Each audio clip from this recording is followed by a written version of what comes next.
চাইলে অনেকগুলো রিলেশন করা যায়, কিন্তু চাইলেই সবাইকে মন থেকে ভালোবাসা যায় না। ভালোবাসাগুলো পূর্ণতা পায় তখন যখন ভালোবাসা দুজনের মধ্যে সমানভাবে থাকে। আপন মানুষ তখনই খুব ভালো করে চেনা যায়, অভাব যখন দরজায় এসে দাঁড়ায়।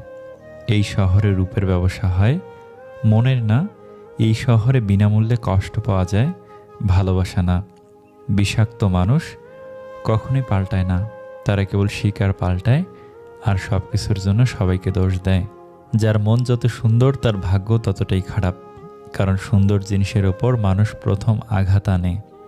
বেশি রাগ নিয়ে জীবনযাপন করলে তুমি কখনোই সুখী হতে পারবে না, কারণ রাগ সব কিছু কেড়ে নেয়, কিছু দেয় না। মানুষ তুমি সেই দিন হবে যেদিন কারোর ক্ষতি করার আগে একবার হলেও ভাববে, এটা আমি ভুল করছি। জীবনে কষ্ট দেওয়ার মতো মানুষ পেয়েছি, কিন্তু কষ্ট বোঝার মতো মানুষ আজও পেলাম না। সব কিছু জুম করে দেখো না, এতে আগ্রহ কমে যায়। ধন সম্পত্তি নয়, মানুষের জীবনের সবচেয়ে প্রয়োজনীয় জিনিস হলো মানসিক শান্তি। তবে এটা আমরা যখন বুঝতে শিখি, তখন ধন সম্পত্তি হয়তো অনেক থাকে, কিন্তু শান্তির জায়গাটা আর থাকে না। মানুষ মানুষকে সম্মান করে না, সম্মান করে মানুষের অবস্থানকে। নিজের অবস্থান ঠিক করো, সব পেয়ে যাবে। মাঝে মাঝে তোমাকে চুপ করে যেতে হবে। ব্যাপারটা এই নয় যে তার কথার উত্তর তুমি দিতে পারছো না। ব্যাপারটা আসলে এই যে তোমার কথা বোঝার মতো ক্ষমতা তার নেই। এই পৃথিবীতে অতিরিক্ত কষ্ট পাওয়ার প্রধান কারণ হচ্ছে অতিরিক্ত মায়া। যাদের মনে মায়া কম, যারা খুব তাড়াতাড়ি অতীতকে ভুলতে পারে, তারাই পৃথিবীতে সুখী। আশা করা যাবে না যতক্ষণ না পাচ্ছ। যেটা পাবে সেটা তোমার, যেটা পাবে না সেটা তোমার কখনোই ছিল না। অহংকার করিস না, এই পৃথিবী কাউকে থাকতে দেয় না, কিছু নিয়ে যেতে দেয় না। নিজ থেকে কিছু আশা করি না, তবে যখন কেউ আশার প্রতিশ্রুতি দেয় তখন সেটাকে খুব বিশ্বাস করে এগিয়ে যাই, আর তখনই ঠকে যাই। কখনো কখনো সৃষ্টিকর্তা আমাদের ইচ্ছে করেই সমস্যায় ফেলে দেয়, যাতে আমরা সেই সব মানুষগুলোকে চিনতে পারি যাদের আমরা চোখ বন্ধ করে বিশ্বাস করি। ওপর দেখে ভেবো না সব ঠিক আছে, ভেতরে ভেতরে সবাই শেষ আছে। মুখোশের আড়ালে ওই ভয়ঙ্কর রূপ দেখার পর আমি আর কোনো বিষাক্ত প্রাণীকেও ভয় করিনি আর। একটু ভুল হলেই লোকে মুখ ফিরিয়ে নেয়, অথচ মায়ের সাথে কত ভুল করেছি, মা কখনো মুখ ফিরায়নি। জীবনে ভালো সময়গুলো ভালো স্মৃতি রেখে যায়, আর খারাপ সময়গুলো ভালো শিক্ষা দিয়ে যায়। ভুল বোঝাবুঝিটাকে বিচ্ছেদ বানিয়ে নিও না, বরং ভুলগুলো ছেটে ফেলার চেষ্টা করো, এতে সম্পর্ক আরও মজবুত হবে। যদি বাকি জীবন শান্তিতে কাটাতে চাও, তাহলে লোকের কথায় কান্না দিয়ে নিজের মতো বাঁচো। কেউ চেয়েও পায় না, আর কেউ পেয়েও তার গুরুত্ব বোঝে না। অপেক্ষা সময়টুকু কি যে ভীষণ সুন্দর, তা কেবলমাত্র অপেক্ষা ফুরালেই বুঝে ওঠা যায়। সফল হতে হবে তাদের জন্য যারা তোমাকে অসফল দেখতে চেয়েছিল।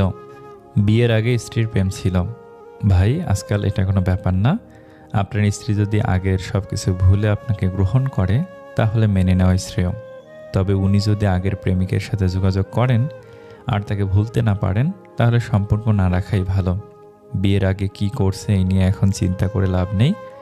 বিবাহ হলো সৃষ্টিকর্তা প্রদত্ত। রব আপনার জন্য আপনার স্ত্রীকে দুনিয়াতে প্রেরণ করেছেন। সব থেকে বড় কথা হলো নিজের ভাগ্যকে মেনে নিতে হবে। আচ্ছা, কিছু মানুষ তো কখনো কারোর সাথে প্রতারণা করে না, তবে তারা কেন প্রতারিত হয়?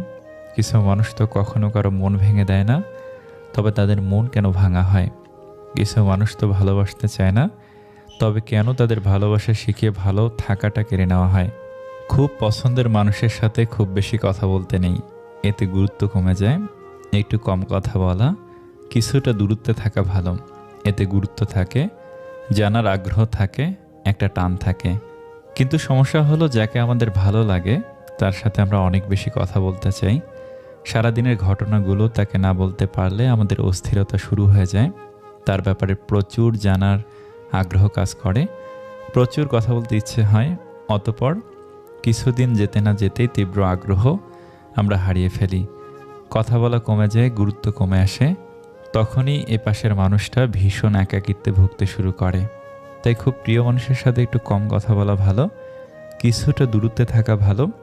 কথা বলার কাছে আসার তীব্র টানটা থাকুক, জানার আগ্রহটা থাকুক, যতদিন এই টান থাকে, আগ্রহ থাকে, ততদিনই সম্পর্কটা সুন্দর থাকে।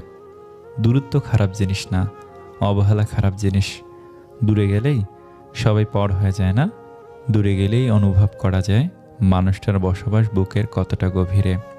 প্রতিটা সম্পর্ক গুরুত্বে বাঁচুক, মানুষটার প্রতি টান আগ্রহ সারা জীবন অটুট থাকুক। কেউ কাউকে ছাড়া বাঁচবে না, এটা খুব বাজে রকমের মিথ্যা কথা। সবাই বাঁচে, খুব ভালোভাবে বাঁচে, মরে যায় স্বপ্নগুলো। ব্যবহারটা ঠিক করুন, ওটাই থাকবে মৃত্যুর পরেও। টাকা পয়সা ঘরবাড়ি তো সবই মৃত্যুর পর অন্যজন ভোগ করবে। সমাজ মানেই তো ব্যর্থ লোককে নিয়ে রসিকতা, আর সফল লোককে হিংসা করা। কেউ চেয়েও পায় না, আর কেউ পেয়েও তার গুরুত্ব বোঝে না। দুঃখের সময়টা অনেক দীর্ঘ হয়, আর সুখের সময়টা বোধহয় মুহূর্তেই হাওয়া হয়ে যায়। যোগাযোগ ছাড়া কোনো সম্পর্ক হয় না, সম্মান ছাড়া কোনো ভালোবাসা হয় না, আর বিশ্বাস ছাড়া কোনো কিছু দীর্ঘস্থায়ী হয় না।